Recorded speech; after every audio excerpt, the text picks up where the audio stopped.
po dito yung inarkila nating mixer para po sa buhos sa taas. Buhos po dyan. Kaya makitataas yung mga gagawin sa inyo.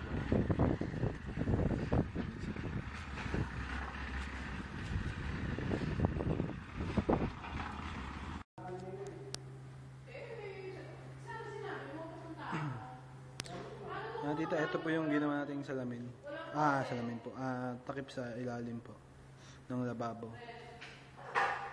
Aluminum po. Aluminum, mas matibay kaysa sa kahoy. Mas matagal po siyang magamit.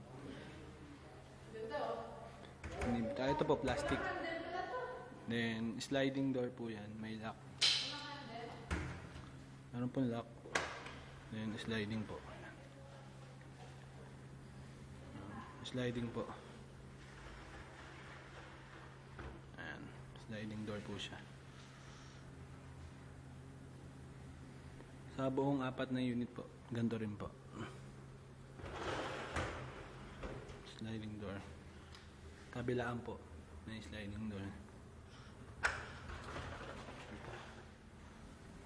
Bali dyan po yung takip nila.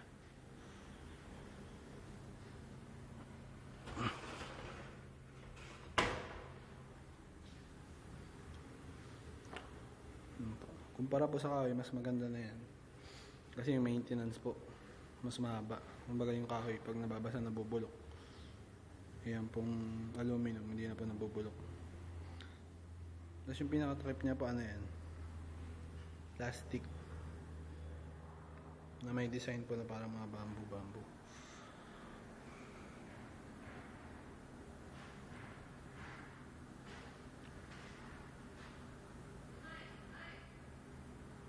Oo.